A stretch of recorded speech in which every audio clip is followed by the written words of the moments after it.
Excusez-nous Alain, on a demandé le dialogue, on ne l'a pas obtenu. C'est une parole que nous demandons et que nous exprimons. Excusez-nous de vous retenir encore 5 minutes.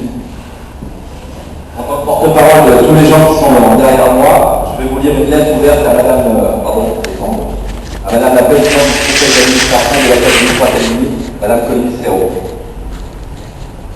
Madame la Présidente, lors de votre arrivée à l'Académie Fratelli, le 9 février 2009, nous étions remplis d'espoir et d'envie devant un lourd défi. Faire de cette académie ce qu'elle aurait toujours dû être. Un lieu de cirque pour tous, ouvert à toutes les formes artistiques, à toutes les influences, un lieu de tolérance et d'humanisme au service des publics, des artistes et des apprentis du CFA. Nous avons découvert à ce moment-là que l'équipe montée par le nouveau directeur Antoine Monceau, composée d'anciens et de nouveaux éléments, partageait collectivement ces valeurs. Sous son impulsion, un travail colossal a été abattu. Nous n'avons ménagé ni nos efforts, ni notre temps libre pour que ce lieu prenne enfin la dimension et la puissance correspondant à la capacité de ses surfaces et de ses équipements. De l'avis de tous, l'Académie n'a jamais connu pareil essor, n'a jamais été aussi ouverte sur l'extérieur depuis le début de sa jeune existence. L'ensemble des secteurs que nous devions créer ou remettre en marche, conformément au cahier des charges initiales, sont aujourd'hui en pleine progression, que ce soit l'école amateur, les entraînements libres ouverts aux pros et semi-pros, les accueils en résidence, les temps d'alternance pour les apprentis du CFA, avec des artistes et des structures de renom, les partenariats signés ou en devenir avec de nombreuses structures de cirque françaises et internationales, la programmation variée et éclectique à laquelle vous-même, Madame la Présidente, avez participé en tant que metteur en scène. Bien évidemment, nous ne vivons pas dans un monde idéal et le tableau que nous venons de vous décrire n'est pas sans ombre. Nous avons dû en 2010 annuler 2 spectacles, la compagnie 1420 et la compagnie XY, pour des raisons économiques liées à un lourd passif financier dont nous avons hérité à notre arrivée. Et c'est précisément là, Madame la Présidente, que vous intervenez.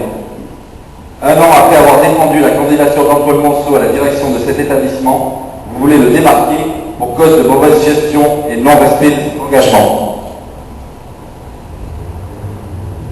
Vous écrivez donc un nouveau projet en impliquant 3 salariés de l'Académie à vos côtés sans en faire part au reste de l'équipe.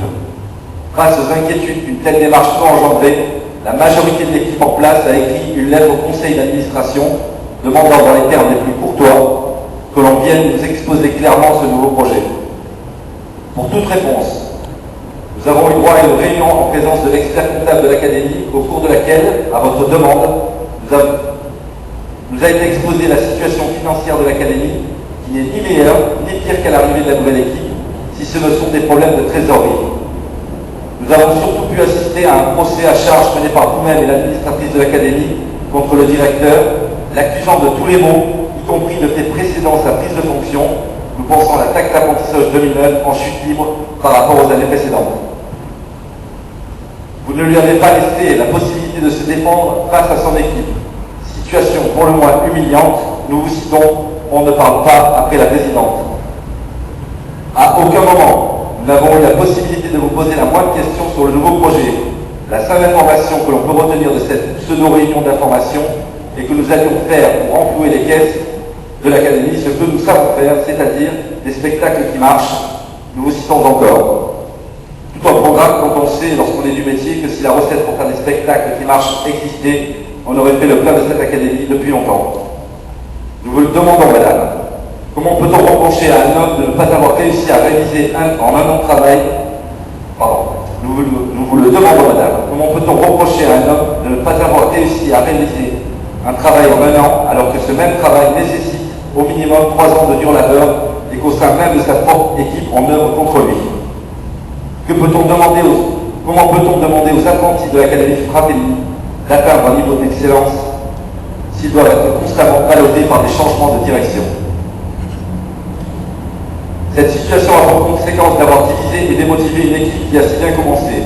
De plus, et là je parle en tant que directeur technique chargé de la sécurité, une telle ambiance n'est absolument pas propice à la pratique des arts du cirque et je tiens ici à remercier les apprentis, le personnel technique, ainsi que l'ensemble des professeurs et du personnel encadrant pour leur professionnalisme, leur concentration concentration dans de telles conditions de travail lors des représentations publiques de ces derniers temps.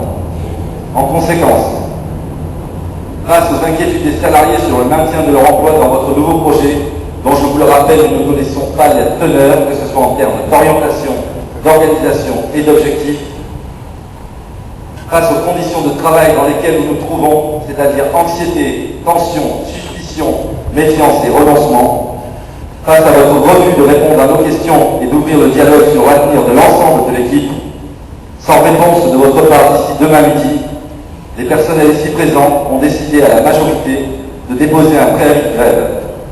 Grève qui débutera le 12 juin et ce jusqu'au 21 juin 2010, date du prochain conseil d'administration. Ayez bien conscience que nous ne faisons pas ça de gaieté de cœur. Cette action remet sérieusement en question la tenue du Festival des Impromptus 2. Ce festival qui est le symbole du renouveau de l'Académie et le bébé de la nouvelle équipe. Cette grève compromet aussi le spectacle des apprentis de deuxième année à Turin le 18 juin, ainsi que divers événements liés à l'action culturelle et au bon fonctionnement de l'école amateur. Pour que des artistes et des professionnels du spectacle renoncent à ce pourquoi ils consacrent leur existence, c'est que la situation est extrêmement préoccupante. Accepter de perdre un quart de son salaire quand on gagne 80% du SMIC, comme nos apprentis, il faut croire que notre jeunesse a encore des idéaux et peut se révolter face à ce qui lui semble être une injustice. Nous vous demandons donc de maintenir le projet dans sa forme actuelle et de conserver la totalité de l'équipe au service de ce projet. Soyez assurés que nous saurons déployer l'énergie et la volonté nécessaires pour continuer à faire avancer ce projet. Enfin, et pour terminer, nous tenons tous à saluer l'implication et l'enthousiasme que Valérie Fratelli apporte à cette académie et nous ne comprenons pas pourquoi elle serait démissionnaire, comme vous nous l'avez dit, Madame la Présidente, si l'actuel directeur n'était pas aujourd'hui dans ses fonctions. Merci.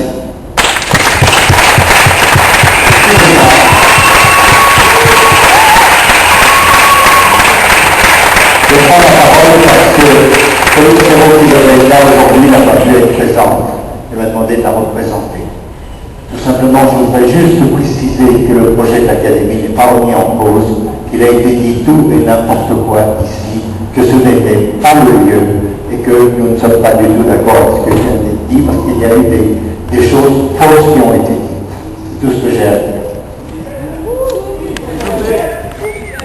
Et les 25% des salaires, etc., c'est n'importe quoi. Jamais été question de baisser le salaire des apprentis, c'est n'importe quoi. Et quand on ne peut pas, je suis désolé, il y a